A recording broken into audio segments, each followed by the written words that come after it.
countdown. You only got it. Oh, yeah, you got it.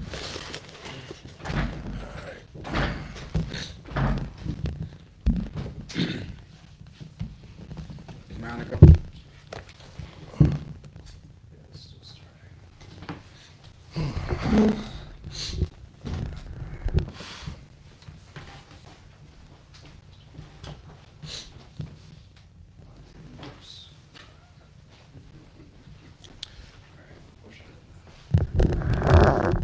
Damn.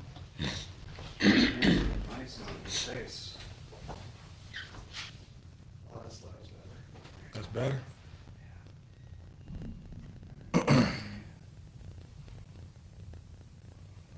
Alright, you're live.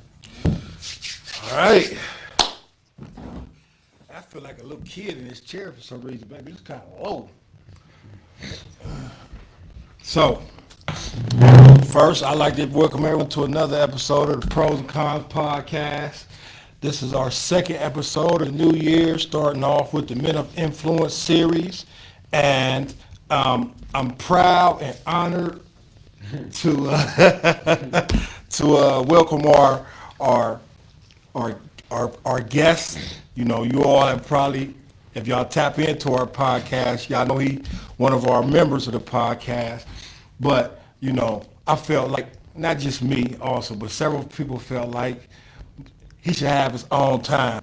And so a lot of people want to hear what he got to say. A lot of people say he's very interesting, but he doesn't speak a lot.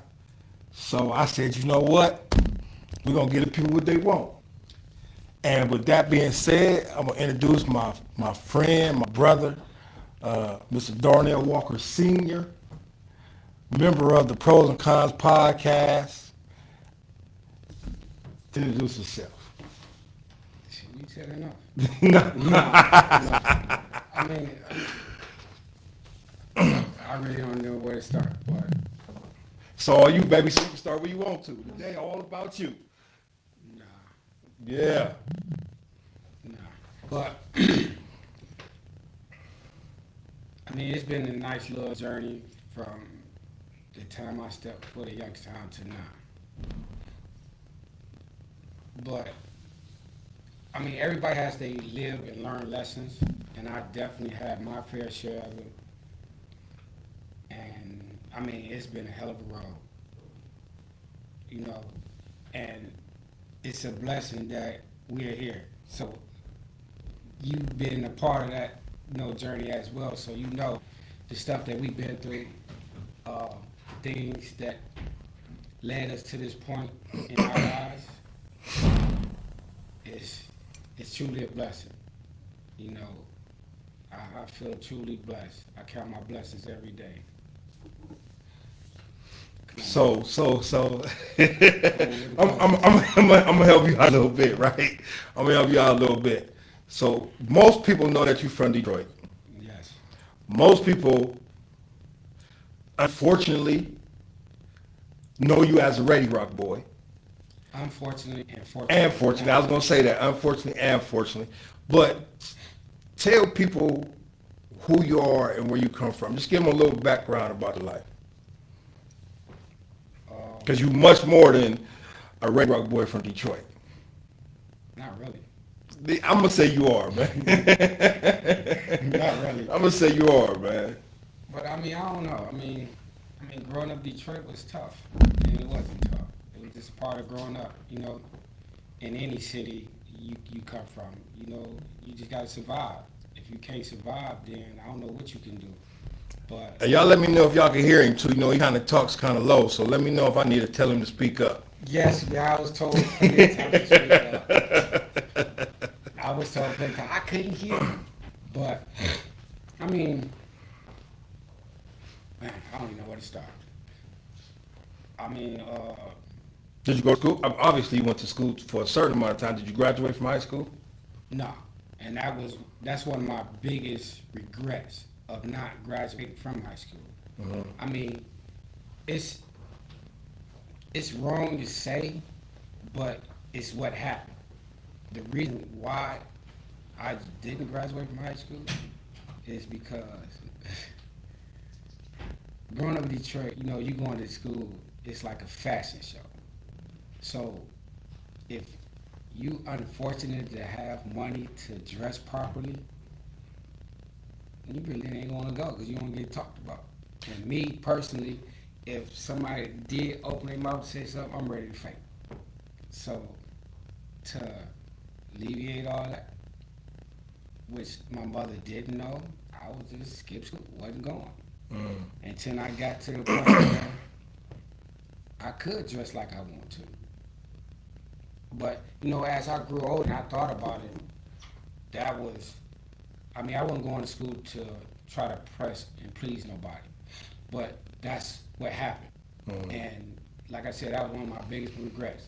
So when I first got incarcerated, I went to the Department of Education and kept pressing them about getting my GED. They was not really concerned about me getting my GED because I had a life sentence, but I was concerned. I wanted to do that for me. You know, I didn't graduate from high school, but I did get my GED.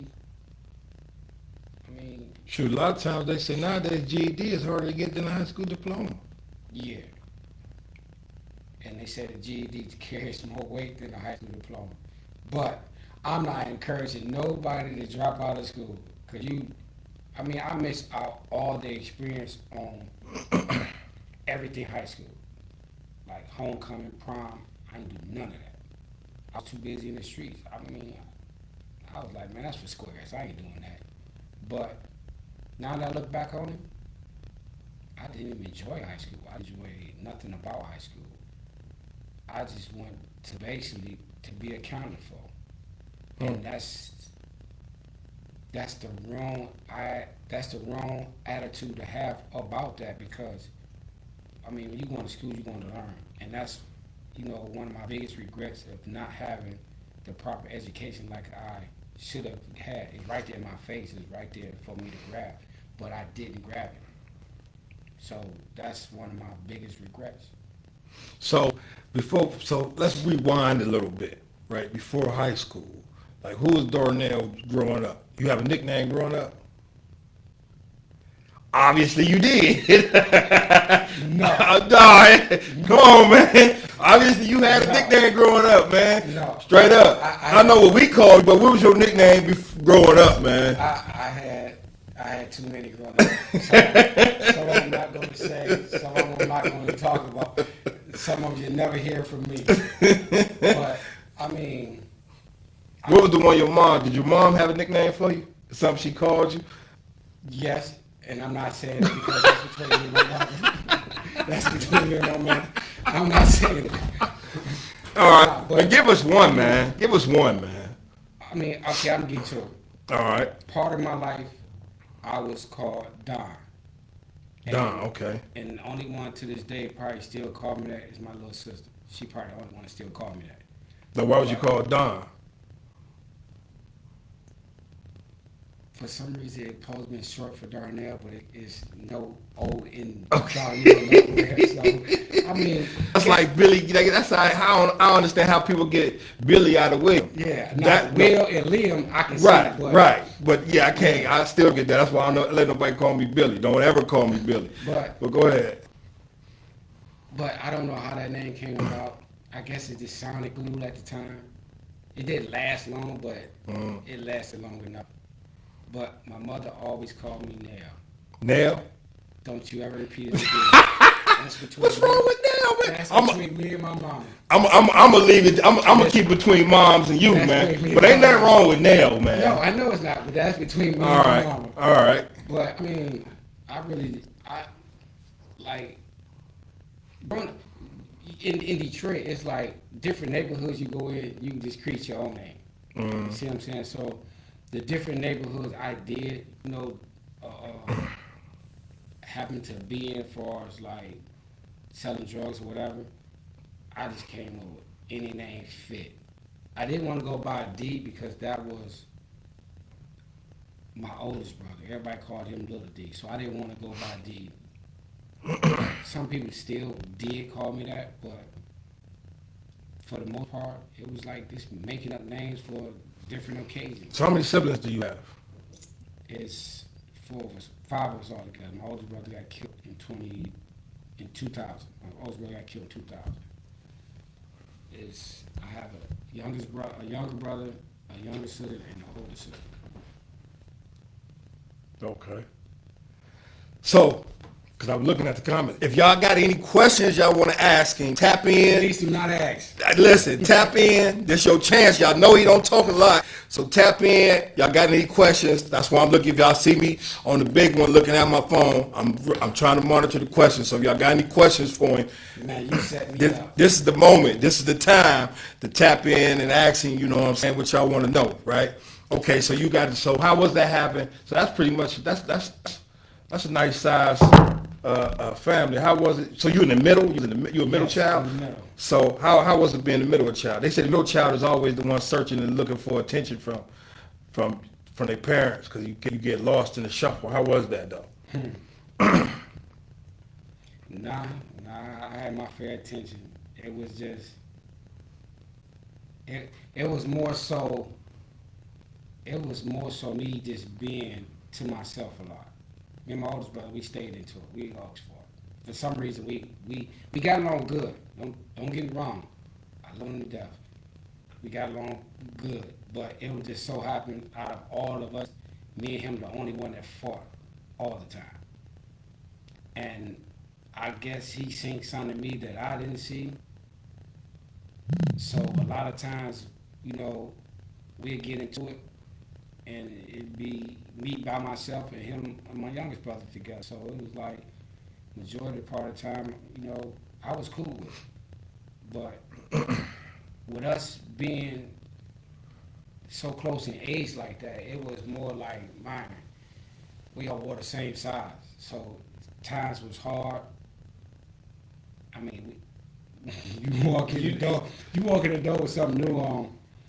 Somebody be sitting there watching TV. You think they ain't paying you no attention. They be like, go take that off. I'm wearing that to school tomorrow. Matter of fact, leave your shoes right there too. Let me get that hat. No, it was always something like that. But, Yeah. I mean, it was hard. It was fun. But, we survived. Times we had to go to the corner store to steal, to get something to drink, go to the grocery store around the corner to steal something to eat. We survived. By any means necessary. No question. We do a nice little couple of parties like that. Free of charge. Everything 5-figure discount. Yeah, and then some. But I mean, that's what I always tell my kids. They fortunate enough to never have to go through that. But the kids today, they just don't understand like the struggles that we went through growing up. Yeah. They don't understand. They don't see it. It's like some of these kids probably would survive then because the things about it that we went through, man, we had to do. It was survival of the fittest. You had to get in where you fit in, and you had to do what you had to do. So, fast forward, you went to school basically because I wanted to look. you wanted to look good. You already know. I wanted to So look you good. went to school basically because you wanted to look good. What grade was it when you dropped out? It was actually like the 11th grade, but in Detroit, how they do it, I was in the 11th grade, but I still had 9th grade credits. Okay. A couple of classes that I didn't pass, that I supposed to actually took to catch up, I never did. But I actually dropped out in the 11th grade. Okay. Tried night school, it didn't work. All right. So now I do got a question. Erica want to know about what kind of projects you're working on, but we're gonna get to that. We're gonna get to that. We're gonna get because that's the easy part for you. We're gonna get to that. We're gonna get to that, Erica. So she say she like our vibe. I understand, man. I've said this before, but I've been with this brother almost my whole life. Yeah. I've been with this brother all my like we got stories. I've been with this brother almost my whole life, man, since I was knee high to the grass. Can we not say I'm Right, that part. But so what made you get in the streets, man? I know you talked about it a little bit on the Beef and the Brotherhood podcast we did, but what made you get into the streets, man, decide you want to start hustling and come to Youngstown to do it? okay, the thing about hustling is, like I said, we all did what we had to do to survive, you know. And I mean, I went from breaking the houses to selling drugs. Hold on, you was doing B&E's? Yeah, not to be proud of it, but hey, I had to live. I had to eat. Yeah. But you know, breaking in houses, stealing from the local stores. Like we had little malls down the street from us. Little now they call it strip malls, but regularly just like little stores. I mean, if I wanted somewhere, I ain't had nothing to wear. I'm going there and get it. Good. But the main reason why I would say I started selling drugs is because of my oldest brother. And, you know, I talk about this story a lot because it means a lot to me. Like growing up, I see guys my age, older, whatever, riding around in Benz, BMW, and it's their cars. They not even old enough to drive. They don't even have you can't even see over the dashboard. They put Yeah, some of them. yellow pages, which you might not know yellow pages. They put yellow pages up on their butt so they can see over the steering wheel. But For the people who don't know, Yellow Pages is telephone books. to nowadays, it's Google. Yeah, right. Whatever you need to find, it was in there. But I mean, man, I used to see guys riding up and down the street with trucks, big gold chains, and different type of outfits that we used to wear in the city. But I wanted that. My mother couldn't afford that. I mean, I remember the first time she bought me my first pair of top shoes. They was $100. She said, boy, these shoes better last you from here to next year. I done heard that before. I done heard that before. I mean, so I'm saying, I'm of age where I need to start doing my own stuff. So Now, how old was you at this time? 13, 14, 13. So when I was about 14, 15, my mother was a social worker. She a retired social worker. So something happened. She lost her job, and she was out of work for a year. Where me and my youngest brother, we was helping her deliver papers to try to make ends meet. And you know, she got behind on the rent, on the mortgage and all that. So my oldest brother disappeared. When he disappeared, nobody can find him in the neighborhood. Nobody seen him or nothing. He come back 2 weeks later, come to the house. We got 100 questions. And the first thing he did was threw a bag full of money on the table. Gave my mother some money to get caught up on her mortgage. Gave her a couple months ahead. Gave her some money for food. Gave her some money for her. So when I seen that, me and my youngest brother, we looked at each other. We knew what it was. Uh-huh. So, and, you know, we didn't have to say nothing. We just gave each other that look like, yeah, we want in. We getting into this. But he took us over there where he was at. And the thing about it was, he threatened us. He said, if I ever catch y'all over here, I'll kill y'all. I mean, you know, not literally like killers, but he just wants you to know how serious he was about you not being over there. He didn't want us in that part. He didn't want us in that part of the life because, like, in the 80s, I mean, it was like, it's not like how it is in the 90s or today as far as like selling drugs. It was rough back then. You had a lot of people that you had to watch out for. And then, like, he knew we can handle ourselves, but he didn't want us over there where he had to watch his back and ours. He was more of a protector of us, you know. But when we seen that, we was like, okay, man, we gotta get a part of this. When he threatened us, we knew we couldn't do it. But I mean, he came back and was giving us money like we was in the streets. We dressed like we was in the streets, and we wasn't in the streets. So he tried to protect us, but when he got locked up, we knew what we had to do. We had to take over from where he left off. And, you know, we tried, but, you know, we didn't know the right people, so it was kind of hard for us. So how old were you when he got locked up, and how much time did he get? I was like 16, and he got 5 to 15. Okay. And the thing about it was, like, I tried selling drugs, didn't work. I tried working. And you know, this is another story I always tell. I was at Burger King where I had cool with two of the managers. Every time they need somebody to work, overtime or somebody called off, whatever, they called me. I was Mr. Reliable. So the summer of '87, I'm working, busting my butt every day, going back and forth to Burger King. I go in at 4 o'clock in the afternoon, won't leave 6 in the morning. I knew how to do everything. So when the summer was winding down, both managers called me in the office and was like, we know you're great about going to school, but we got a junior management program that we want you to get into. And I'm like, okay, but how that gonna work? Y'all know I'm about to go back to school. And they was like, yeah, but your hours will be flexible where it won't interfere with your school. So I was like, okay, cool. Man, when I got that paycheck a couple days after that, minimum wage back then was $3.35. How did you how'd you feel when you got that first paycheck?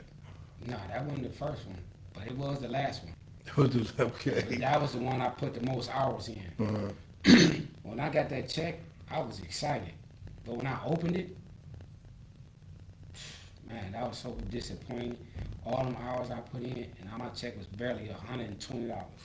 So let me ask you something, because that's something that's really actually important, right? When we talking about just doing the stuff that we doing, and we're gonna get to that when we talk doing the stuff we doing as far as trying to talk to the youngins, the little homies and stuff like that, right? And trying to get them to just think about a different way of living. It don't sound like you want to be in the streets. You wanted nice things, but you didn't necessarily want to be in the streets, because you said when your brother was blessing you, you was cool. You had everything. You was getting everything you wanted. Right. When you decided to work, you was busting your butt because you wanted to get that check so you can get the things you wanted. Right. But when you got that check, it made you feel like, I'm doing all this for nothing. okay. At the time, that's how I felt. But That's important. yes, it is. But the thing about it is, I had an opportunity, and I missed it. You know, it wasn't really about the check. It was more about the experience and what I could have got out of it later. But that's hindsight. So the thing about it was, when I got that check, and I looked at it, I'm like, man, I'm cool. And I opened it, I felt, man, it tore me up, because I owed my mother like $500 for getting my car fixed. And I got $100, and I get this check cash. Abraham charged me $20 to cash it. Yeah. So I'm down to $90, and her $500. It ain't adding up. Now, one thing about being in the streets, when you look at that money and if you see things ain't adding up, you know, you hustling backwards. And that's what I felt like. I felt like I was hustling backwards. I gave people all my time, you know, and energy, and I was hustling backwards. So I called my youngest brother. Me and my youngest brother and my sisters, we got same father, different mothers. But the thing about it was, when I called him, I called my younger brother, I was like, what's up? He said, I'm going to go holler at dog. I knew what he was talking about. I said, man, I'll be there in 10 minutes. I was back in the streets.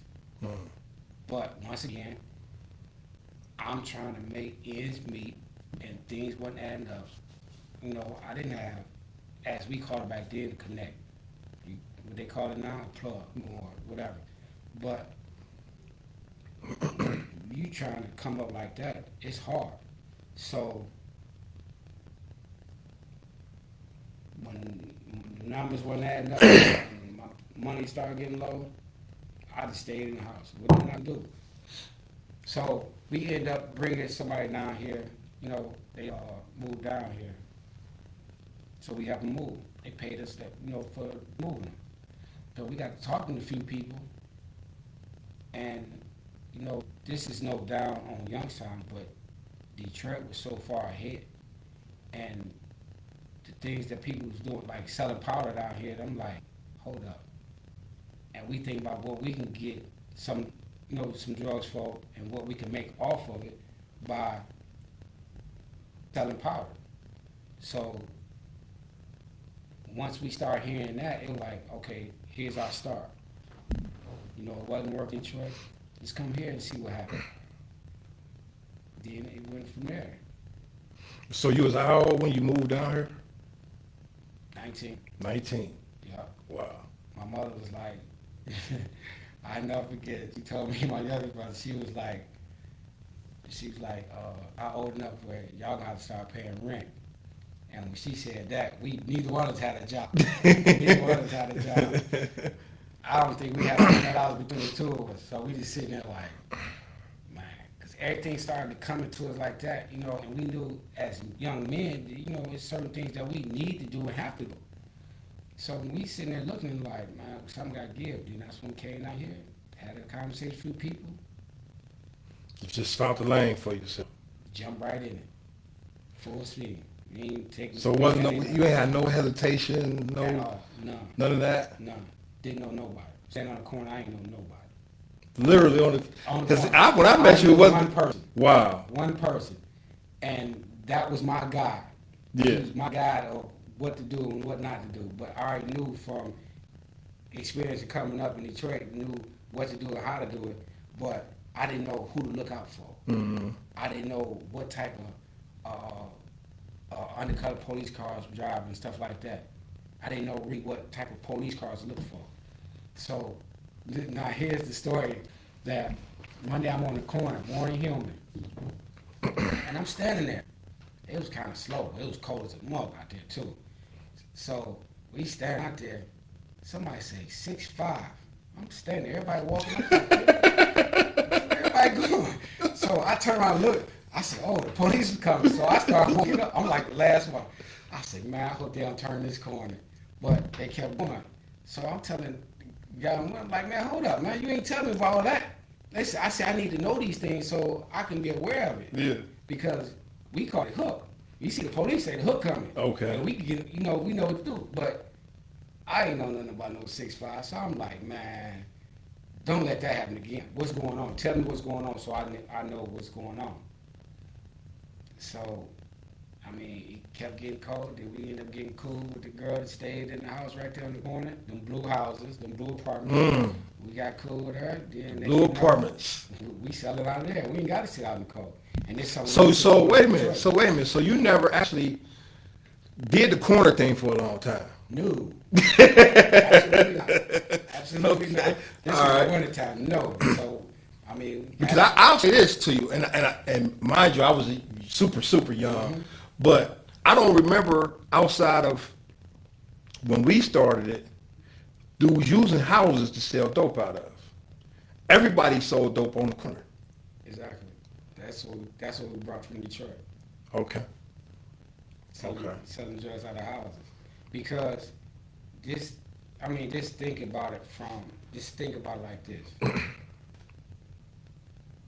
When somebody looking for something and nobody's on the corner, they're gonna go somewhere else. But if you have somewhere for them to go and somebody's always there, that's where they're gonna go. Uh-huh. So they figure like, yeah, I can go here any time of the day, any time of the night, and I can get whatever. That's where I'm going. Right. So y'all got the apartments on Warren Hillman. No, the blue apartments was on Evergreen and Rosedale. It was Warren Hillman first. Was it? Yeah, the blue apartments on Warren Hillman. Remember, it was the store. So that was Yeah, before me. Right. Remember, it was the store over here. Then on this side, it was a blue brick. It was a blue building, and behind that was the apartments. It was like a duplex. I remember 'em. Right. I remember 'em. I just didn't know that's where y'all started at. That's where we started. Okay. So you down here now, you and your brother down here, y'all selling dope, y'all doing your thing.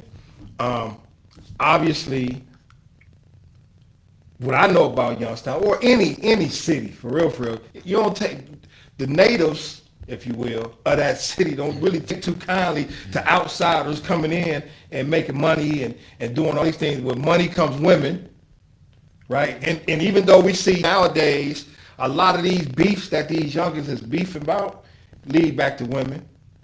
Back then, some of them beefs came from women. Women try, you different. I always say, just a dude coming from a different city, coming to Youngstown, he gonna get attraction from women just because he ain't from around here.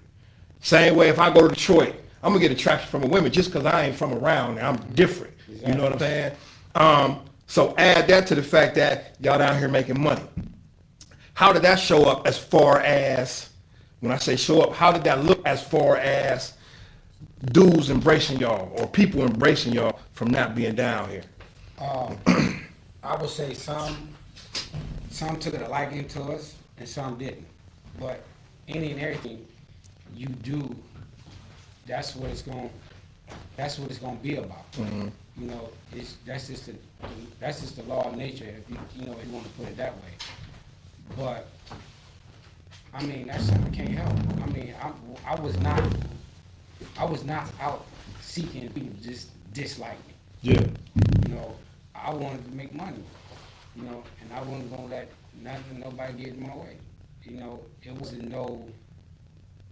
no disrespect to nobody else, but like growing up in Detroit, if you go into a different neighborhood, you go into a different school. I was used to fighting to prove myself. So it was no different coming here.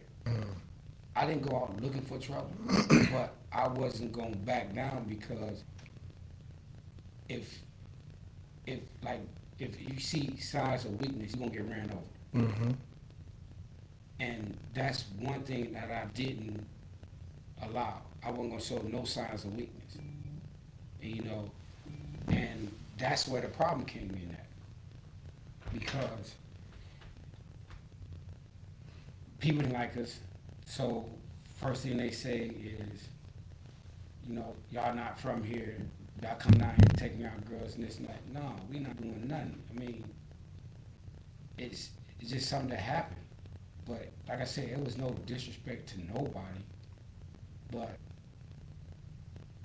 I mean, it comes with the territory. Mm-hmm. I mean, It comes with the territory. Like if you're in the streets, it's gonna be certain things that's gonna come. Money and women. and problems. Problems that's gonna come, right? Even if you ain't looking for them, they gonna come. They don't come. No, man. I don't know. It's different nowadays with these young dudes. They don't got no problem saying they'll beef you about a girl. They make rap songs about it, right? Mm-hmm. When we was coming up, even if you wanted to beef with a dude about a girl, you didn't really make it about the girl because you ain't want nobody to look at you as being soft. Like, Connect to that. you know what I'm saying? So we got to make it about something else. Even though it's about the girl, we gonna make it about Something else. you from out of town. You making money down here. We don't like that. Disrespected. You disrespecting me. You know what I'm saying?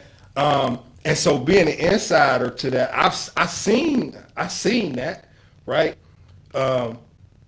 So now you in the streets, y'all in the streets, and for everybody who just who watching, one of our brothers just showed up, man, Keelan Loud, and so he gonna be tapping in with us. That's who Darnell scared. Darnell, I ain't gonna say scared. Darnell, that's what he was worried about. You just don't know. I had some stuff. I got some stuff on my sleeve too, though. But he was worried about Darnell. He was worried about Keelan, man. See, I'm gonna tell you the thing behind that. I didn't know what to expect from Keelan and Brian as far as questions. Uh-huh. I pretty much expected what I. And that's why I'm just warming you up. I'm about to come with some stuff too, though. But I also said that to him to light a fire up on him. Yeah. So I mean, because I feel like this, I feel that it's things that need to be said to learn from. Absolutely. It's things that need to be said where younger people can gravitate towards me, and I can help them steer them in the right direction. And now let me say something, because all of what I'm asking you, all of what I've been asking, what I've learned about this, especially when we're dealing with young people, they don't really care about what you say until, one, they know that you care, but two, and maybe more importantly, they can respect where you came from. Exactly. You know what I'm saying? It's a connection there. It's like, I came from the mud just like you. You know what I'm saying? Okay, dang, big homie. Okay, now I got your ear. It shouldn't take that, but takes that, right? So that's why I'm asking you those questions, because people need to understand where you came from, your journey to being Ready Rock Darnell, right? And then everything that preceded that, so that now young dudes be like, okay, all right, or a parent who might be listening or watching can be like, you know what? I need my son to talk to him. I need my son to listen That's to what he what I got want. to say. And that's So- what I want. Because I try to do my best to help steer them in the right way. And I'm not just talking about for young guys. I'm talking about girls as well. Absolutely. So, you know, we can't just focus on young guys. We got to focus on the girls too, because they doing just about the same thing these guys are doing. You're right, but I'm gonna say something.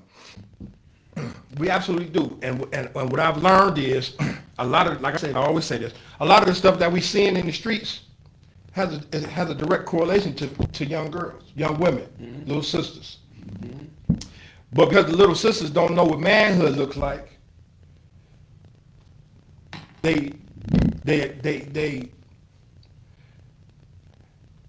gravitate to the wrong definition of it or the wrong perception of it, right?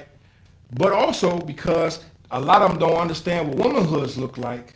Because a woman, if say you and I beefing, right? Now that's a woman. Now I've been in this situation before. This is a grown woman who has my best interests at heart, right? She gonna do everything she can to dead that situation. She ain't gonna add fuel to that situation. Exactly.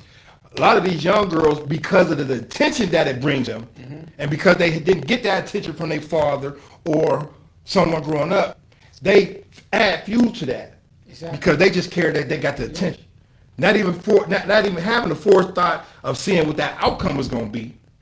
These two dudes willing to kill each other. You just happy you got attention. Right. And all it takes is for her to say, such and such don't treat me like this. Such and such treat me better. And that's going to spark something. Because the other guy, he can be like, what? And the first thing he's going to do is try to... Because you attacked his ego. Exactly. Absolutely. Exactly. So, and Keelan, jump in anytime you're ready to, bro. So, we're in the streets now. You in the streets, you down here in Youngstown.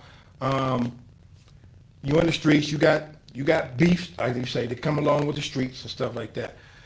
And I'm asking you this, and understand, and you and I know this, but for people who watching, I want to be very clear on none of what we talk about, even if we up here joking, because we can joke about some of this stuff because we done lived through it, and we have learned the lessons from it. None of these things that we talk about are we glamorizing. Absolutely not. On no level. You know what I'm saying? Everything I'm saying, I'm not glorifying nothing. It's my struggle. It's my journey. Something that I've grown from, but a lot of things I'm not proud of. You know, now just imagine this: if I would have stayed at Burger King and took that junior management program. I mean, for some reason, I always wanted my own business. I always wanted that. But I always think about this. If I would have stayed there, and me knowing me, eventually I'd have been owning a couple of Burger Kings. And you know, that's a different struggle in itself. One I never experienced because it's slow. Well, I'm not gonna say I haven't experienced. I'm experiencing it now. You know, now I have the patience. But I mean, back to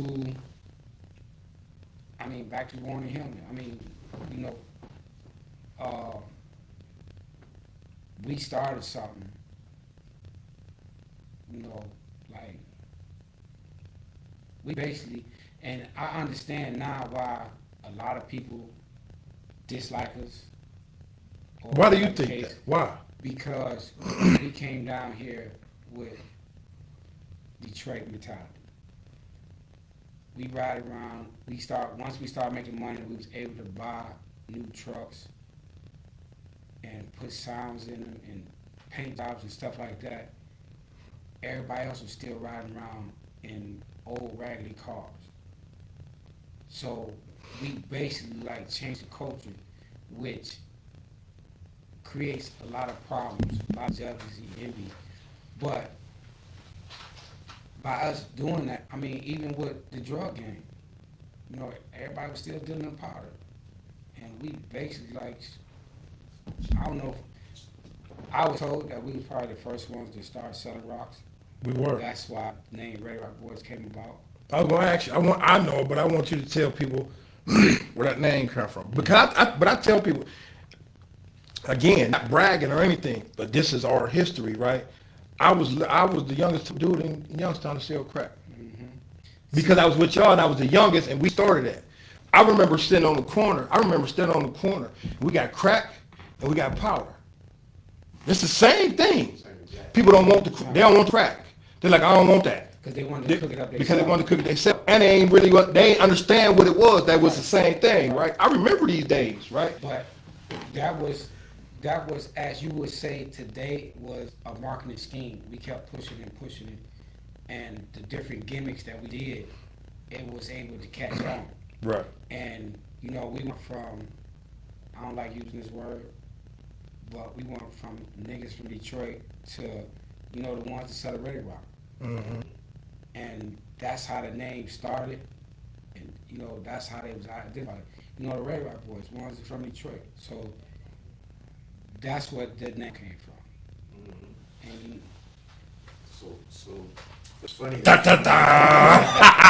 It's funny that you explain the whole concept of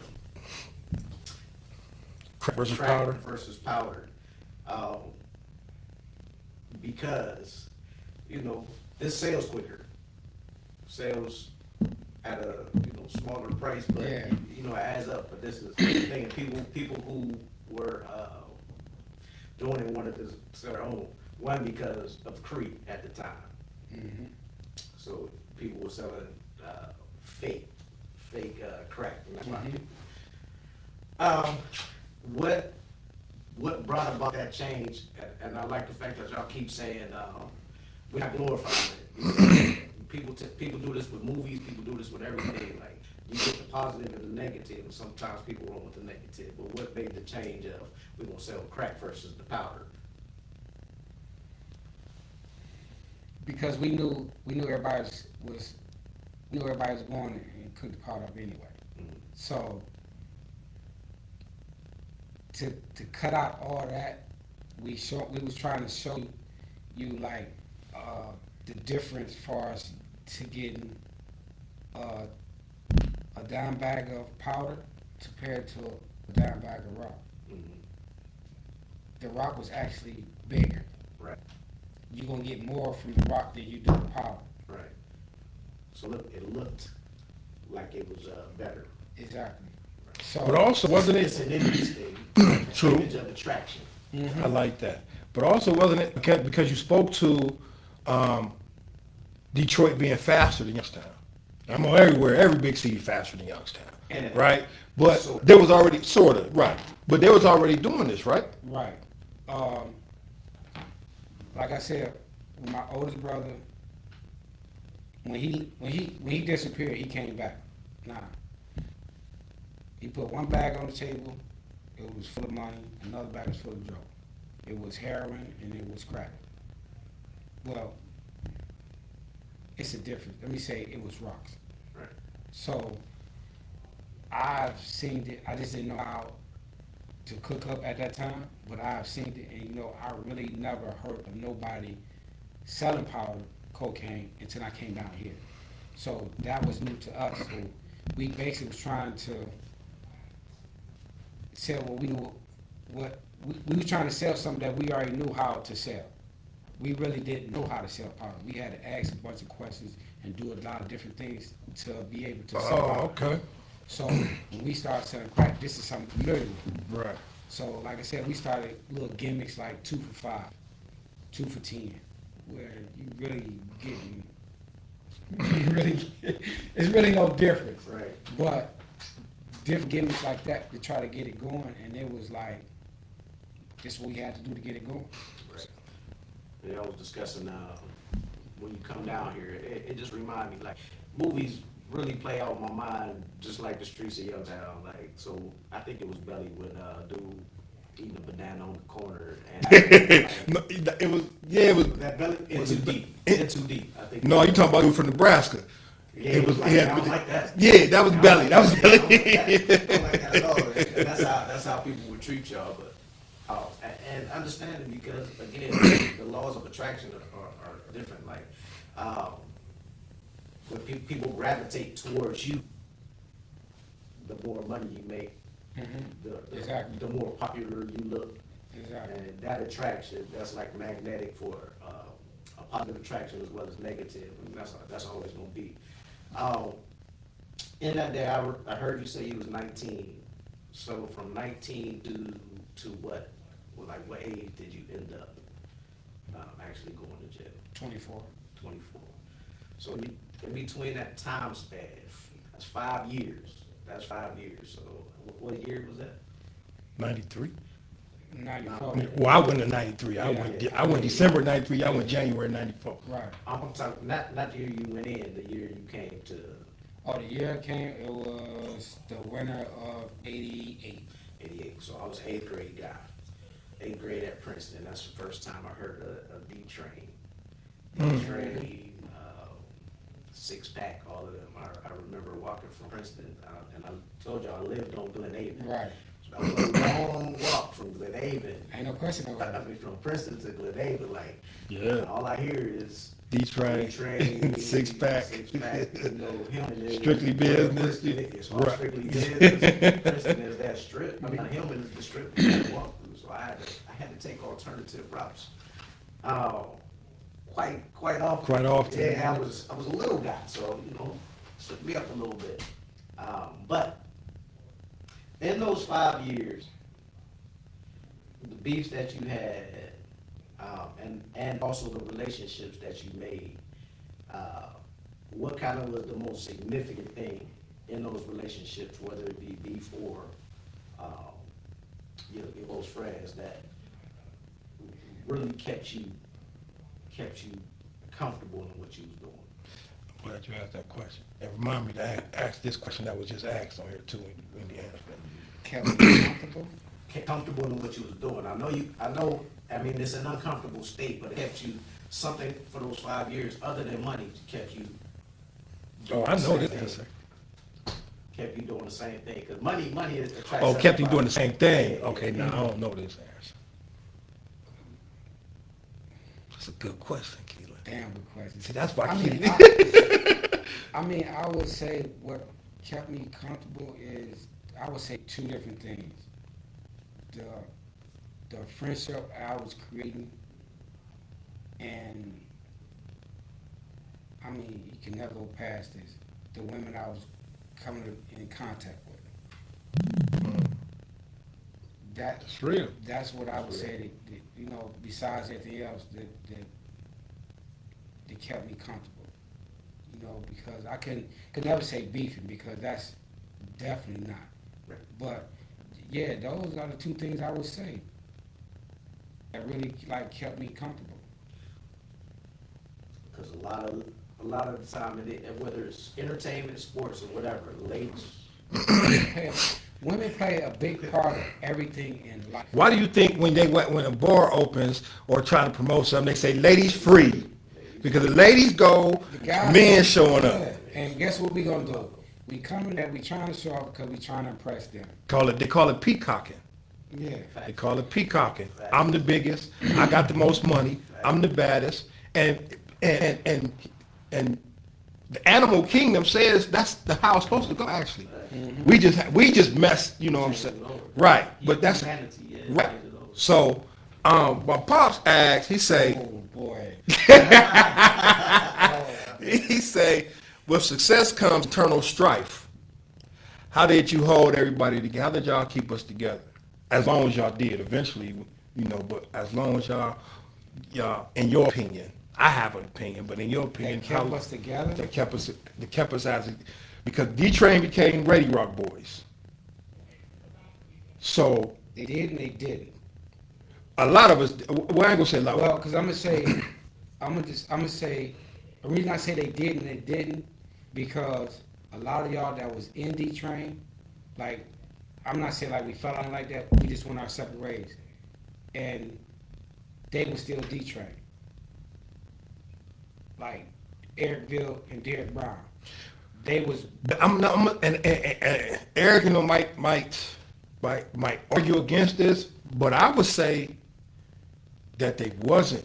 Once we came Ready Rock Boys, even when we had the internal stuff and people went their separate ways, you didn't hear D-Train no more. You didn't hear none of them names. You didn't hear D-Train, you didn't hear Six Pack, you didn't hear them names no more. But only reason I say that because when we did like go our separate ways, you didn't hear them two names, but you didn't hear nobody calling them Ready Rock Boys. Well, that's true.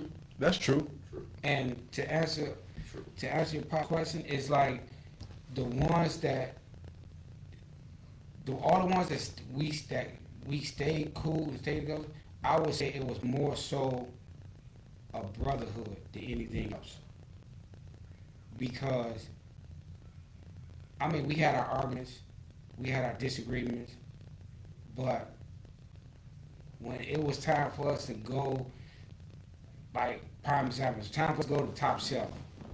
We still called each other, and everybody made sure they threw on something and went. I said top shelf for a reason. That was my spot. That was my spot. But I'm gonna add to that. I feel like so Eric was unique, and Eric hustled his entire life, right? Eric knew about hustling. Eric knew about getting money, right? He was always a leader. Even though he was the smallest, he was always a leader, right? So when Eric splintered off, he was okay with being able to do that. A lot of us didn't know how to do that. So, and I'll speak for me. I won't speak for everybody else, but I'll speak for me. But I know it was others that felt like this. I don't know how to do that. At this time, I know how to be a soldier.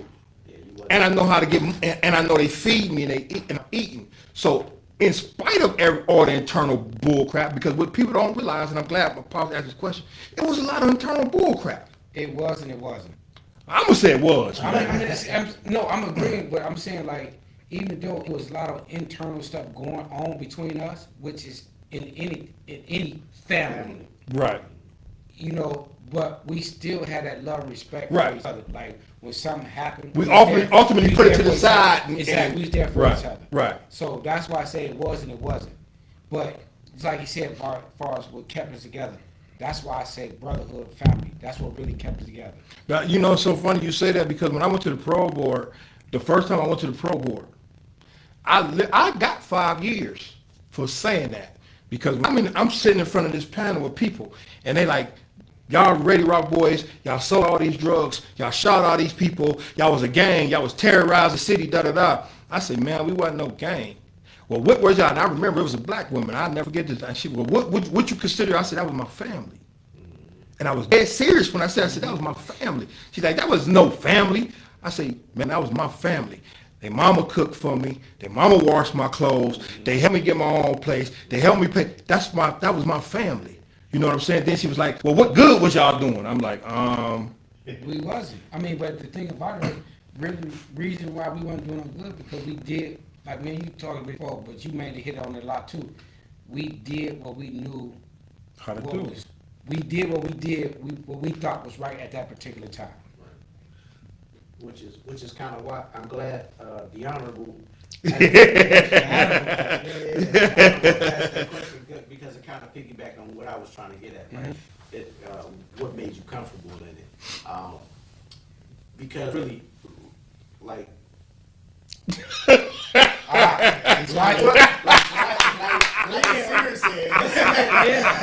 Brother William was serious. That was family, and because it reminded me of a fraternity and not a gang. Even when I was young back then, it was like I was more like a fraternity than a gang was. You know what I mean? I wasn't. It just so happened that what y'all did was a little break the law. Yeah, threatening to those individuals who didn't know the internal family bond, you know, how it was. And that's, I mean, it's hard to, I can say it's hard when you make money and like Brother Sear is trying to break out of a situation. It's hard not to do what y'all was doing. Now, going on as Williams said, as Airville broke off, um, what made you continue though? Because now you were out of the situation in Detroit, you moved away, got yourself clear, you was definitely making plenty of bread. What made you continue that path? Because you was away from that. You was away from just a poverty struggling. I wanted more. I would say I got caught up in the limelight. As I talked to somebody before, and I mentioned it like, getting caught up in the things that's going on in Youngstown. I called it like Hollywood. Getting caught up in the limelight, getting caught up in all the glorifications that comes with the streets. I had a name that to keep. Would you say you was addicted to it? That's where I was going to go. That's what I'm going to. I had a name to keep up, an image to uphold, and I was addicted to selling drugs. Hold on. Addicted to selling drugs or addicted to fame? It's one of the same. Not No, necessarily. yes it is. Hold on. That's a good question. It's one of the same. I'm going to tell you why. This is why I say it's one of the same. Because if I wasn't selling drugs, I won't have no fame. But hold on. But once you Selling drugs got me this fame. right, I don't disagree with that. I don't disagree with that. But and we go back to some of your history. You at different stages. You was willing to work and do all this and try these things, right? Let's say you establish this fame, right? But let's say you transitioned from selling drugs to doing something legal, but you still have the fame. Would you have still been willing to do something illegal? That came later. Only reason I say it like that because, like I said, I got caught up in the fame. I got caught up selling drugs. I was addicted to it, and at the things that was going on in '93. Us being shot, getting shot, whatever the case may be. I start looking at the bigger picture. That's when I really start looking at this. At this point, it was like, it finally started hitting me like, this cannot be the rest of your life. And I was literally in the process of, starting a couple of businesses. And I had a couple of people just told me and it surprised me too. One, I'm sitting at the barber. My barber at the time was I started asking him a question about the barbershop. So I always knew because I got some cousins always had a hair salon, so I knew how much money that generates. So I'm talking to my barber, and I'm like, is it hard? I'm asking different questions, but my question's going towards a hair salon than anything. Mm-hmm. But when I started asking him, surprisingly, he was like, man, I mentioned something to him this week. The following week I come back, and he was like, man, look, if you interested in it, I can help you get this with my license. I can help you get this. You can get all this he pulled out the book. He said, you can get all this at my barber's discount. It'd be half price or whatever he said back then. And he was showing me, I'm like, man, he only know me from cutting my hair. Right. We had a few conversations, but he was willing to help me. And I wouldn't say it was too late, but it was too late. Because I was, at that time, I was beefing and trying to make money don't go hand in hand. So I was basically damn near broke. But I knew from what he was explaining to me, if I get this amount of money, I can get something started. So let me ask you this, right? There's a few I want to ask you, but I don't want to. So, we had a lot of beefs. By the grace of God, and only by the grace of God, did we actually not take no L's. Right? All of us still alive. Mm-hmm. But only by the grace of God. When, I'm going to go there with you. because I think it's important. When dude came on your porch and shot you through your windows with your baby and your girl in the next room. No, the kids weren't there. Well, okay. And it don't be and not but God having her still there to get you where you needed to be, you would be here. What mentality did it take for you to go through that and still at that time not be willing to do nothing different?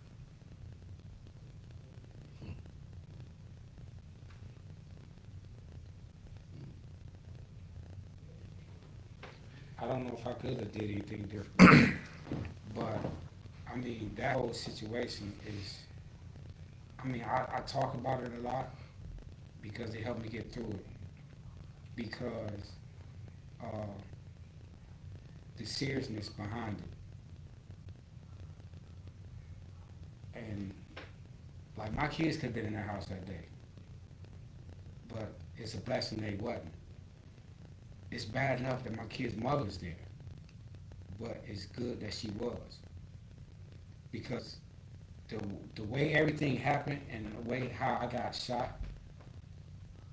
I mean, I got shot 6 different times. I got shot 6 times, and bullets was coming through 2 different angles in the house, and I was caught in the middle of it, and I was only hit 6 times.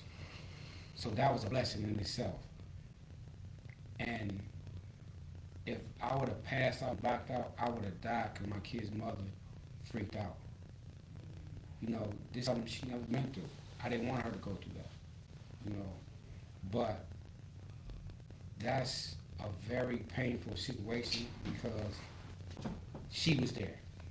Now, if I was there by myself, I can care less because that came with the territory.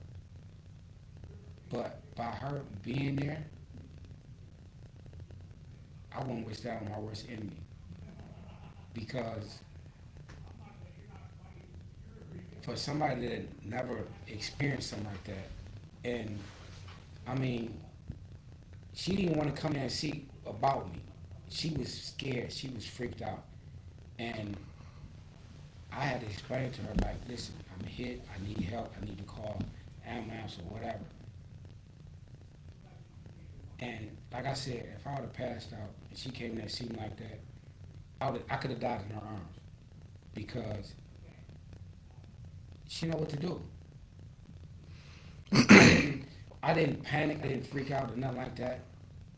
I knew in this situation I had to get her together to get me together. And once all that happened and ambulance came, I just passed completely out. I think the end of that question was, what made you continue to still do what? In spite of everything you just said. Actually, you know, what I was talking about before about actually like changing, getting out and starting my own business, that day, September 13th, did it for me. That's when I knew I could no longer keep doing this. But I knew I had to. I was under the impression like this was the only way I knew how to get money to start something legit. And that was my whole mind frame of getting healthy, getting money to open up a hair salon or a barbershop or something like that. You know, as I'm getting things together, I'm also looking for a place to open up and stuff like that. So that was actually my turning point. So But it was at a point where I knew I couldn't be in the streets like that. You know, now I finally woke up where I could have lost my life and didn't have that chance. That day woke me up. So that day, September 13th, 1993, was the day that actually had me changing. which was a process of, which was a slow process. So I got a question to that too, but so Erica want to know if you made any amends with some of the people you was beefing with, and my pops want to know, in your opinion, do you think what we seeing today in our community is worse than what it was when we was in the 90s? I think the 90s was worse. I actually agree. Only reason why I say the 90s was worse, because a lot of stuff happened that's not on social media, that's not in the news like that. It's a lot of stuff that happened in the 90s. I mean, I look at it like this. Growing up in Detroit in the 70s, in the 80s, and part of the 90s, then come here, I'm blessed to be sitting here telling this story like this now. Because, you know, both places is rough. And growing up here in the 90s, being here in part of the 90s, before I got incarcerated, it was a lot of stuff happening. And it was, I mean, like since I've been home, I'm gonna say like since I've been home and I've been back down here, everything happened in spurts. Like a situation like this happened, then another situation happened, then you go a couple of months without help. In the 90s, it was like every day, every week, something was happening. And there was a lot of people look at this PPP or this money that's flowing around right now. When I hate to say when we brought crack to the city, but when that epidemic hit, it was so much money. Everybody had money that they ain't never had before. Well, you was younger than us. You was younger than us. But you know what I'm saying? And with money came, for men, with money came pride, ego. You know, all we just talked about, the peacocking, all of that stuff, right? And on every side of town, we used to have arguments like the South Side made more money even though we ain't got no projects, right? Because of how much money they was making in the projects, right? But it was so when you look at it now, like Darnell say, it's like the shootings and stuff. You have laws in it. You have a shooting here, might not have one for a couple months, then you have a shoot. Every day somebody was getting dropped on every side of town. That's all I'm about to say, because you had Westlake and Kimberley. I'm just using those two as examples. You had so much stuff that's happening in those projects that a lot of people probably never even heard about, unless the people was in there. Yep. And then you wasn't from there, you wasn't going in there. Right. So much stuff happened on the South Side. You ain't talking about up the hill, down the hill, in the middle. Right. Then you got the East Side. You got Projects. Lincoln Knowles, La La Land, all the projects. Pleasantville, McGuffey. Yeah. Then on the North Side, you got Elm. You got the projects. I mean, it's the whole city stuff was going on. So yes, the 90s was worse than now, because truthfully, a lot of kids, what they going through now, they wouldn't better do that then. They wouldn't better do that then. That's true. It would never survive. So fast forward, right? You made it through what you've made it through. And I ain't even touched on going to prison, but for the sake of time, you did 25 years in prison. First person in Youngstown that I know of, and it's crazy you brought this, and I never thought about it, when I started thinking about it, like, I've never known nobody, like in Youngstown in the penitentiary, you only known for going to prison for shooting or killing somebody. You wasn't going to prison in Youngstown for drugs, right? So for somebody to go for drugs for life, like Tracy said this on the podcast. For the feds. For the feds. Had a license for the feds. And that meant never getting out of prison for drugs, Great. right? That's crazy. Again, but for the grace of God, right? So obviously you said September 13th, 93 started your transformation. By planting the seed that you got to do something other than what you've been doing. Right. It was a process. I feel, for me, prison saved my life because prison gave me the ability to become a man without jeopardizing my life, right? Do you think that happened for you? I know it did. Okay. Prison changed my life. Prison forced me to mature real fast, because like I left the streets of Youngstown where everything was happening to go into a penitentiary. If anybody know about Lewisburg Penitentiary, stuff happened there every day. Somebody's getting stabbed. I didn't ever talk about this because I didn't want to worry my family. One of the main stories I remember when I first went to Lewisburg, it was 5 of us that got off the bus that was staying there in Lewisburg. You know, back then you had to stay in a hole for a couple, weeks or days or whatever, just so they can see if it's safe for you to come out. Out of the 5 of us that got out, two of the guys that was there had a beef with one of the guys, and 4 of us went to the same block. 2 days after all of us on counting call, the one guy got stabbed. He was on another floor, and I was like, damn, what the hell happened? So when he got stabbed, it was like, okay, now what? So now I had experienced the lockdown and all that type of stuff like that. But, I mean, it was like every day something's going on. So that's why I say I had to mature real fast, because the environment is smaller. If you get into something, anything can jump off right then and there, and you got to be able to handle the situation or move on. So, you made it through prison. Kayla, let me know you want to say something. You made it through prison. Obama pardoned you. You got home. You could have went back to Detroit. I did. And, let me finish. Okay. You could have went back to Detroit and just lived your life and kept it pushing. Mm-hmm. You chose to come back to Youngstown. I always joke with you about kicking and screaming, bringing you along kicking and screaming. But I really haven't, because you haven't told me no.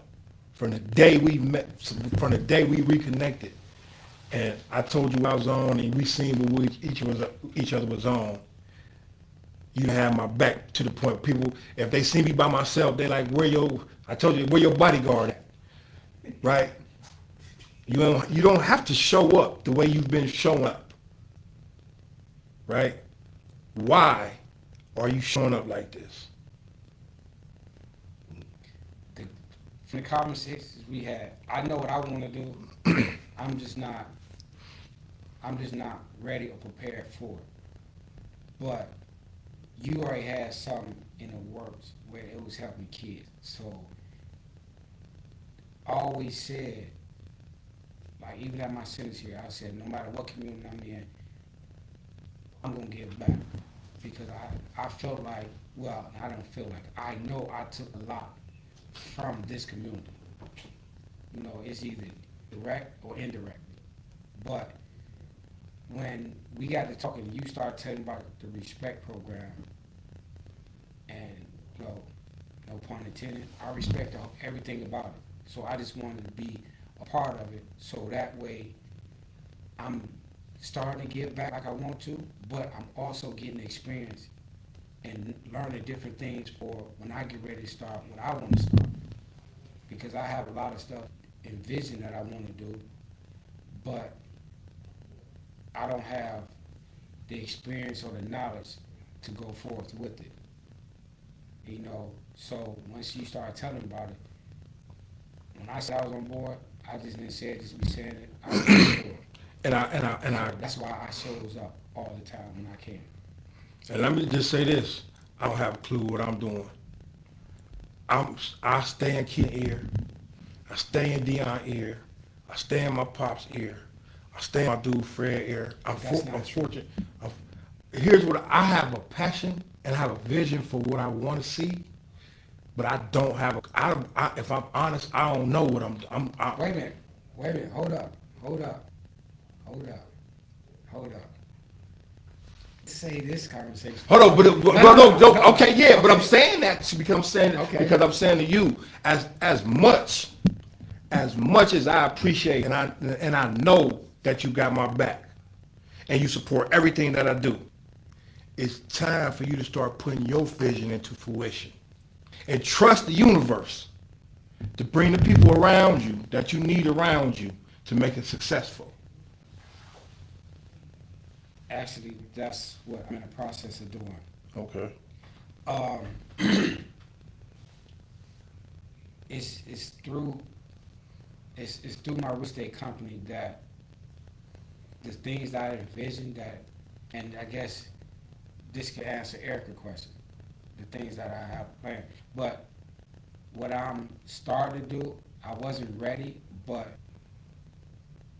the old saying is, what, stay ready so you might get ready? Mm-hmm. So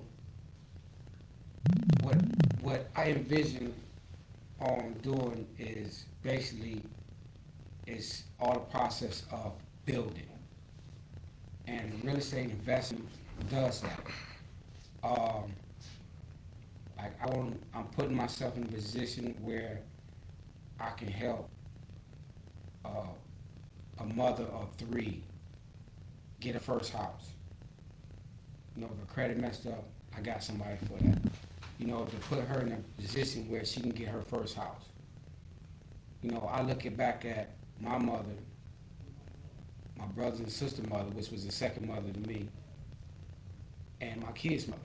Those are the main 3 I really look at. My sisters too, but those are the main 3 because I seen the struggles they went through to take care of us.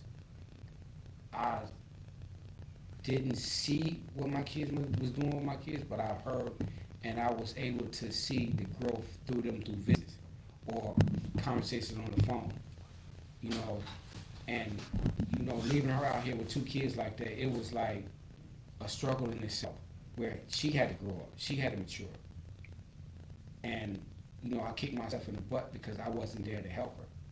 So this is my way of helping somebody like my kid's mother, helping somebody like my mother, helping somebody like my second mother get a house, and shows them the importance of being able to buy your first house.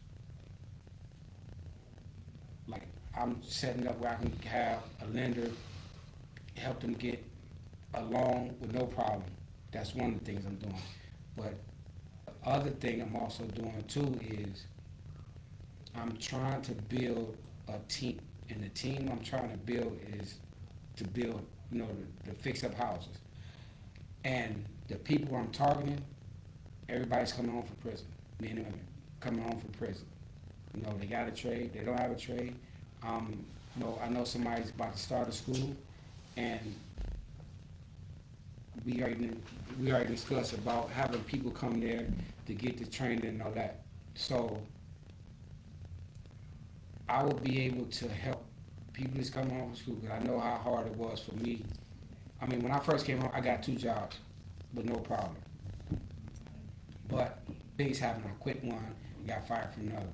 Then after that, it was hard for me to get out. I wasn't trying to get one job. I was hired on the spot. They ran my background check in through the state. Somebody told me they ain't gonna come up. So nothing came up. During the conversation of this interview, he mentioned to me about coming back in a couple of weeks to do an FBI background check. I'm not gonna waste nobody's time. So when he came back in, I told him, I said, listen, I just got out of prison. I got a clemency from Obama. I ran everything down to him. I was straight up with him. He said, I appreciate you being honest. That job I was going to that night, it went from me getting ready to go that night to we'll call you. I'm still waiting on that call. I was going to know what that meant. So my thing is this, you know, and people can call it discriminating or whatever it's been be. I call it helping my people that's been through the same struggle I've been through. So if 3 people put in an application with me to get hired, one have all the qualifications but don't have no felony on the record, but other 2 has felonies I'm gonna hire another two. I'm gonna take my chance with the other two. They didn't have a chance. Exactly. I was given a second chance, so my whole thing is giving everybody else a second chance that I can. Anybody I come in contact with, and I give them a second chance, that's what I'm doing. So this also applies to people that's in the streets that want to get out of the streets. I'm trying to help everybody that's in the streets. If you in the streets, you trying to get out of the streets, you come home from prison, that's who I'm trying to help. That's who I'm trying to reach. And, you know, I'm glad that this question came up early, and I had a chance to explain this. So the thing about it is, this is something I am deeply passionate about, and I know this is a process of help rebuilding a community that I destroyed. And people would say, how is that? Because you're building something that was destroyed. As far as like building houses in an area that's not livable. Nobody want to live. And creating and generating money that you took out of it. You selling drugs. So, and you got something. I know you got something. I know you do. I know you do. I know you do. But I want to say, for anybody, I'm about to throw you under the bus. For anybody who really want to hear Darnell talk, ask him about some real estate. Y'all think he quiet Or working out? exactly. If y'all really want to hear him talk, ask him about some real estate or working out, and I promise you, y'all get a whole conversation about it. Probably tell me shut up. Go ahead, keep it. I just want to go back a little bit. You was talking about talking to your barber, and one after your situation wanted to get out the streets, but what hit me was while you was talking to your barber, you was trying to contemplate where you was going when you said you still doing the same thing, but you was broke. Mhm. How? I'm glad you picked up on that too. How was you broke? Being,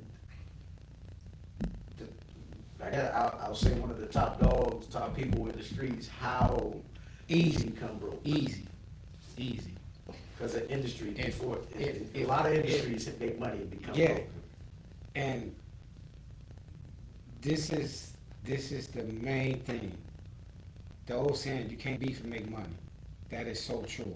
But if I'm steady watching my back, if I'm steady buying guns, pistols to protect myself,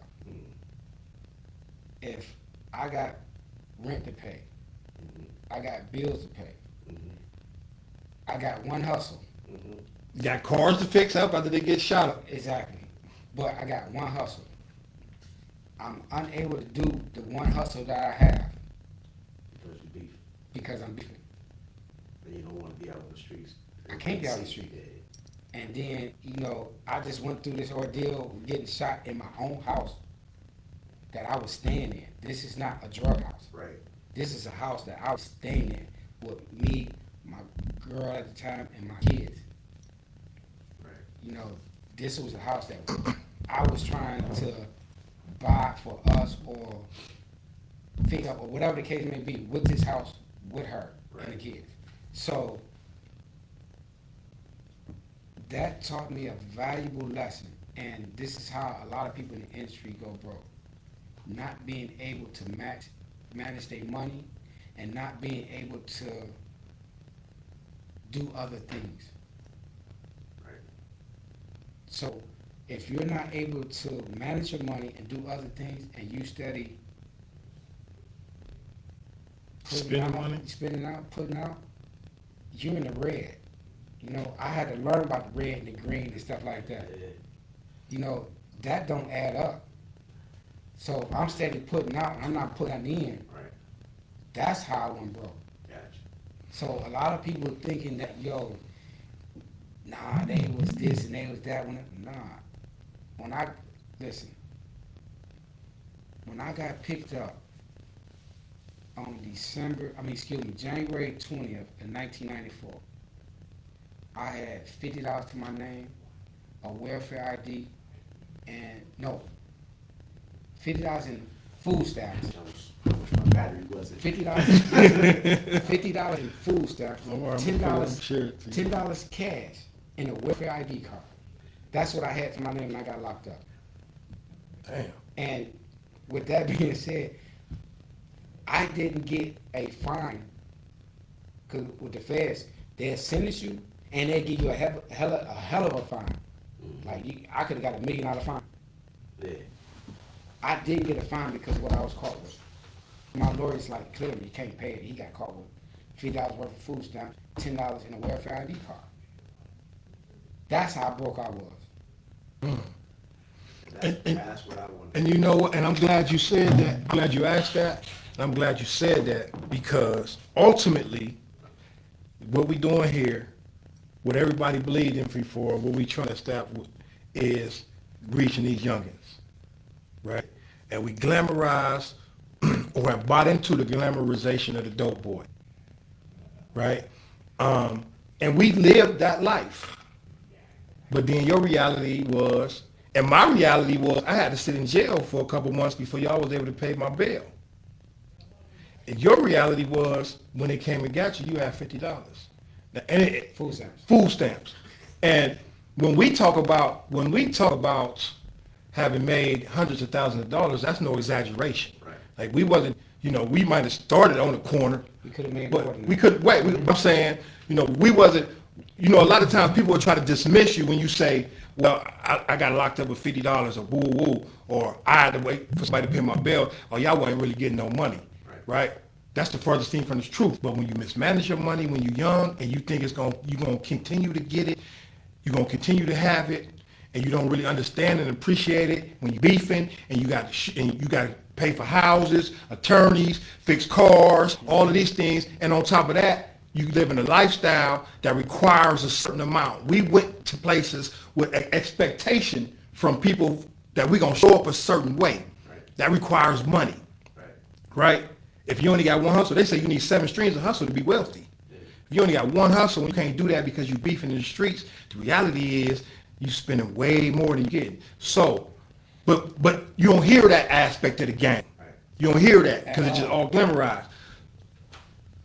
So what I want to ask an outgoing question. So if you got something, go ahead. Okay. I wanted to ask that question because you started out broke and in a desperate need to feed your family. So you went the drug route to do that.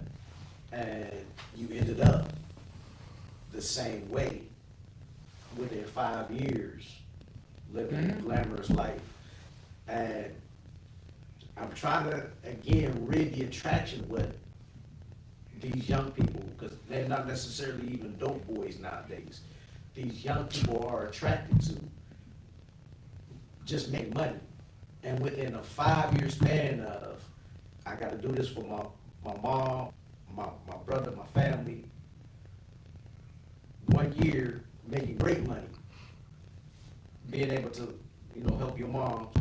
So now you only got 4 more years, and then within that 4, or that 4th year, it was all gone. Why? What was worth it? Let me say this. The thing about it is yes, I came in broke, I left broke, but I also was broke in the middle. Right. Which nobody seen. Which No. you couldn't tell. No, you can tell because the way I still was dressing. Right. Now, I was driving little raggedy cars because I was fighting the case. And plus, I'm trying to get back on my feet. But if you was to see me, I'm still dressing nice. I still kept my hair cut. I kept the appearance. Right. But I was struggling. Right. You was living a normal person's life. Yes. So, And I really didn't like it. So I was really trying to get back to a place where I felt comfortable. So really, you only had 2 years of If that. real money. If that. To be honest, if that. But I'm not gonna lie. I can mention about maybe 3 places that we had, or no, not I know what places, you're about to not say. places that we had, places that I personally had that was making so much money. If I It was had scary. exactly, if I had the knowledge I have now, Right. Nobody listen. But I was about to say, but the problem is, well, here's the problem. The problem is you have to go through what we've get, not most times. You have to go through all of the stuff that we went through in order to gain that knowledge, Right. right? Even if somebody's sitting there trying to spoon feed you, Right. as a youngin, it's very few that's gonna listen to it. You know what I'm saying? So it's like whistling at the grave. I can tell you everything, but you ain't hear me. So to go through so you have to go through those things in order. If you survive those things, is a blessing in and of itself. Exactly. But if you survive those things, then 9 times out of 10 you at this point. If I knew then what I know now, right? But what I want to do, want you to give me on the way out the door is, you got some, I'm good. on the way out the door is knowing what you know now, what you just said, knowing what you know now, thinking about all the money that you've made, thinking about all the beefing that you've done, thinking about all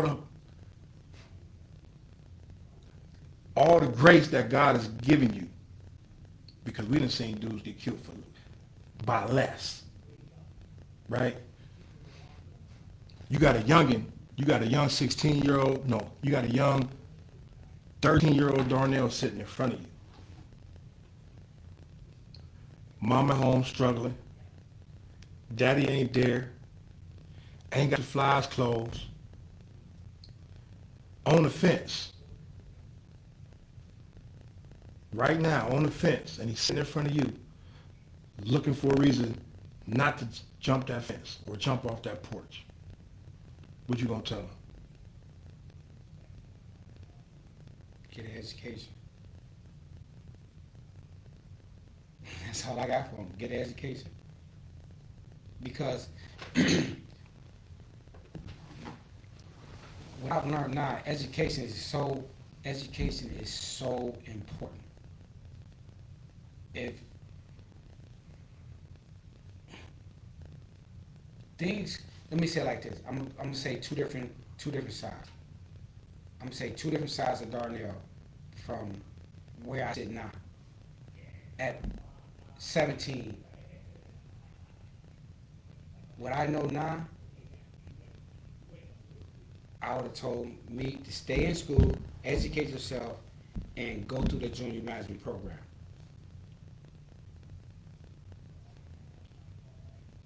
Through education. That's what I would have told me. Now on the flip side,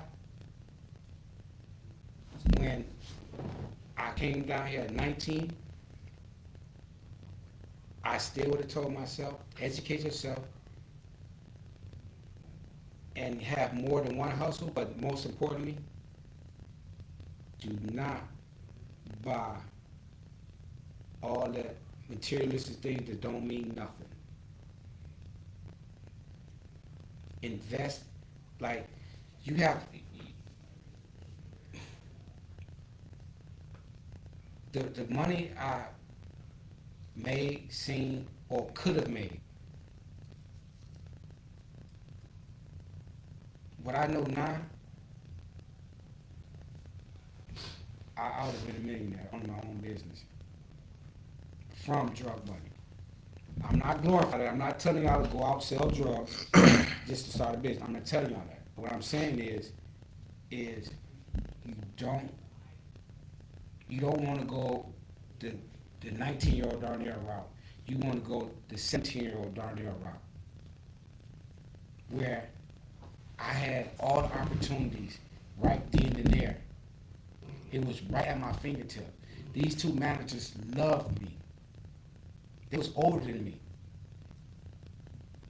They taught me everything about Burger King. I know how to open the cash register. I know how to close the cash register. I know how to break down the shake machine. I know how to make every damn Whopper, excuse my language, I know how to make every food back there. I knew how to do everything. When I say I know how to do everything, I knew how to do everything. They showed me how to do everything in a short period of time.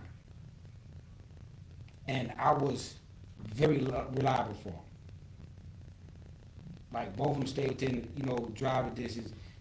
You know, they didn't have a way to work, but they called me. Down there, call me. I come get them, go to work. I work. One manager's leaving, the other one's coming. And the one be coming, she was like, listen, such as called off, can you stay? Yeah, all right, take a break and come back and whatever. And I could be at home. They know I just got there. I just went from 4 to 6 in the morning. And they'd be like, Darnell, can you come in? It's my off day. Yeah, what time? Your regular time. Okay, I'm there. They relied on me, so this is why they wanted me to be part of this junior management program. I blew the opportunity.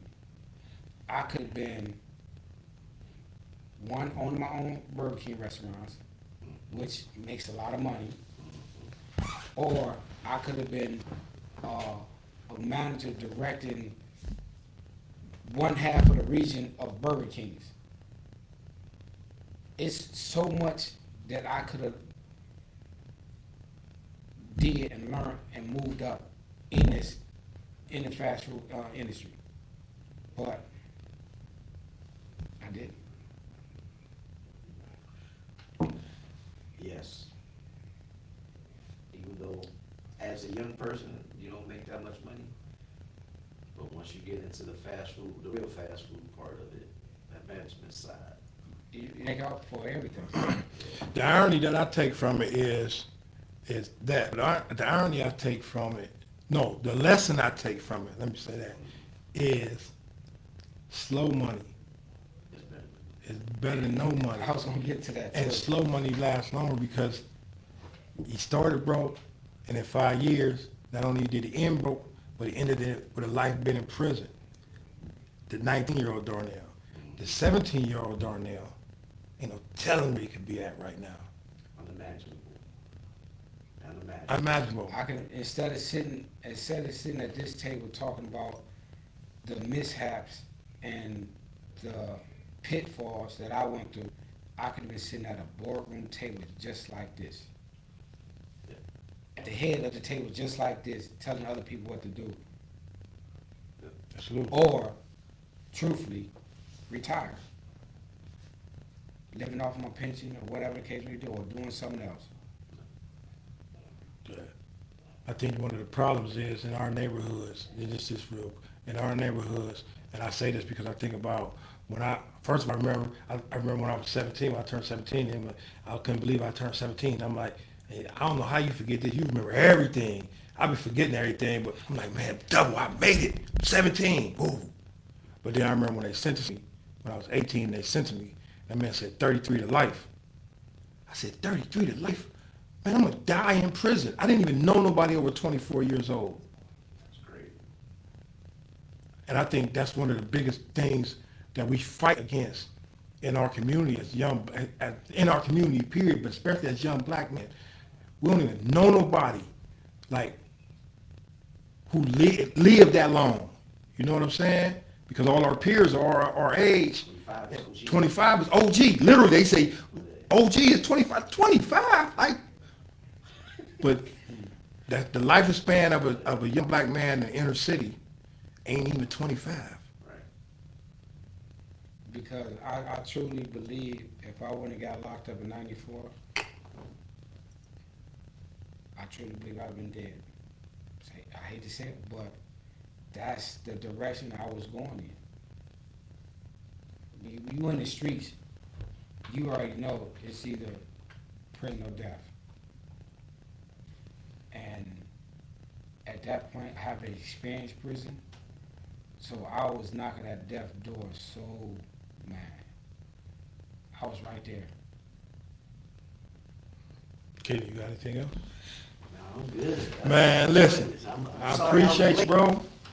I know this is rare for you, you know, but I appreciate you, man. I appreciate you opening up, man, being honest. Hopefully, our goal is always to try to disseminate some information, man, that even if we catch one youngin or catch one mom who can show her youngin and he second guess, the decision he making or the decision he might be about to make and do something different, we did our job, man. We utilized the platform the way I envision it being utilized. So I thank you, bro. We could have talked for a whole nother hour and got to a whole nother stuff, but because I appreciate I you. didn't even touch on the prison aspect of nothing. So, Right. Yeah. We missed it. but the thing about it is, whoa. I mean, I don't have a problem with that. Before we go, we already got anything else? I wanted to name the businesses. Oh, DAB Property Group and Determined Life is my personal trainer. The DAB. And this is a genuine question for me because I never even thought to ask you what DAB stand for. I mean, but what, is that an acronym or that's just? No, it's an acronym of my other two partners. Okay, So- gotcha. So it's an acronym of our three names. Okay, gotcha. All right. So, I appreciate you, man. I look forward to continue working with you, man. And I look forward to having the opportunity to support what you're trying to do, the way you support what I do. Don't worry, I will be calling you. Don't worry, I will be answering. And when I call on you, when I call on you, And look, real quick. listen, Hey, yeah, look, real quick. Go When I call ahead, on you, go ahead. all this, you Just you do can't it. write that. I need you to be in some boots, some work jeans, hey, some gloves. Bro, you know I got a bad back, man. It's the only service I gotta do. I got a back brace. I got And a back. I'm having nice- surgery on my foot, man. some nice, comfortable steel toes. I Man. got you. So when I call upon you, be ready. Listen, Hey, look. hey, y'all hear me? Be ready to get dirty. Hey, look, real quick. Look, I got him signed. We got this thing on in February, right? That we going to. I'm like, hey, he gotta go, right? So I done made arrangements for him, registered for him, everything. So I text him to tell him, right? So he never texts me back, right? So we talking. I like, bro, like, what's up, man? Like, you ain't text me back and say that. He say something for what? You already done put me down, right? Listen, that's the thing. I don't say too much or nothing. I don't say too much. But when you sit up there and say, bro, I signed you up for something, I'm sitting there like, okay, what do you want me to say? You signed me up. I can't say nothing. Good. Yeah. Just so you know. Yeah. But you But you know talking about I ain't say nothing. You didn't respond to my text. What am I saying? But see, that comes from, man, that honestly comes from knowing y'all got my back, man. That honestly comes from knowing y'all got my back, man. You know what I'm saying? One So of these days we gonna jump on your back. one day, woo! Woo! I'm having surgery Tuesday just to give me a minute to heal up. And you know, like I said, we can go on for hours, but a few other things like far as having your back stems in the streets, like some of the stuff. Oh, you'll have your chance when I have my turn. Shit, for sure. That's when I'm really gonna open up. Oh, man. Hey, listen, man. We appreciate y'all tapping in. I'm letting y'all know right now what y'all just said, what I'm good for. So I'm letting y'all know right now, the next brother we going to be sitting at the head of the table is my brother Keelan Bilal. We're going to have his, we're gonna have his one-on-one. So I want y'all to tap in the week after next. I really want to do us every week and get us out the way. All of that. The week after next is Super Bowl Sunday. Oh, ain't no week after next. Want to do it next week? We can't do it next week. I guess. Okay, so just so y'all know, the next one up. We might have to skip February. That's what I was gonna say. February might have to skip. Okay, yeah, it is. Like I had forgot about Super Bowl too, but the brother Keely gonna be on the block next. You know what I'm saying? And we're gonna really dive in what he got, cause this brother's dynamic. Hold on.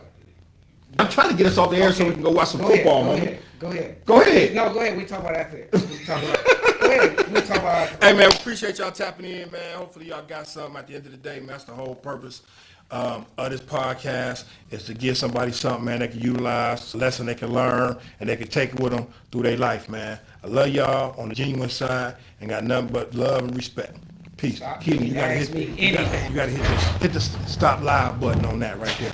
Yeah, I got you. Yeah.